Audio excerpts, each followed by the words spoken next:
میں سید چراغ الدین شاہ، مرکزی امیر تحریک اتحاد امت پاکستانی عوام کے نام یہ پیغام دینا چاہتا ہوں کہ عوام محب وطن با کردار نمائندوں کا انتخاب کریں۔ استحکام پاکستان، نظریہ پاکستان اور قرارداد مقاصد کے عملی نفاذ کے لیے پوری قوم کے پاس ووٹ کی صورت میں سنہری موقع ہے کہ وہ موجودہ انتشار بحرانوں، وطن عزیز کو درپیش خطرات سے نکالنے کے لیے اپنا قیمتی ووٹ، جو کہ ایک امانت بھی ہے اور شہادت بھی ہے، اس نمائندے کو دیں جو با کردار، محب وطن،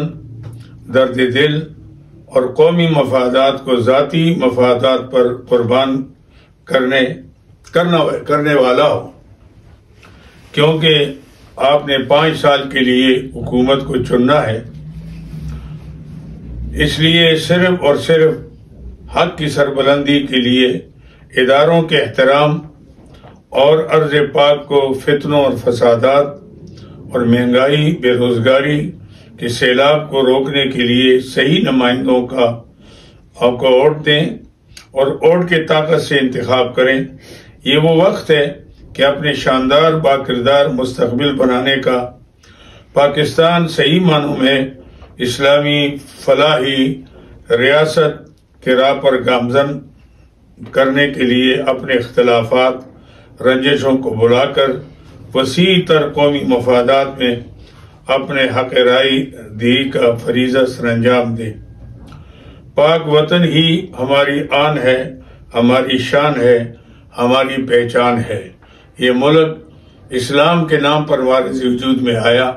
اس کی لاکھوں انسانوں نے قربانیاں دی ہیں، اور یہ تب ملک گامزن ہوگا ترقی کے راہ پر اور ملک استحکام ملے گا کہ قرارداد مقاصد کے مطابق اس کے اندر کتاب و سنت کا نافذ ہوگا۔ اس لیے کہ قرارداد مقاصد ہی ہے کہ اس ملک کا حاکم اعلیٰ اللہ ہے اور اس ملک کا نظام کتاب و سنت ہے، لہذا ہم نے اس سے انحراف کیا، جس کی وجہ سے ملک آج کئی مسائل کا شکار ہے اور ہر اعتبار سے ملک آخری کنارے پر پہنچ چکا ہے۔ اس کے بچانے کے لیے ہر پاکستانی کا حق ہے کہ وہ تمام مفادات سے بالاتر ہو کر وہ اس ملک کی بقا و سلامتی کے لیے اپنی رائے کا استعمال کر کے صحیح نمائندوں کو لائے جو ملک اور قوم اور اسلام کی وفادار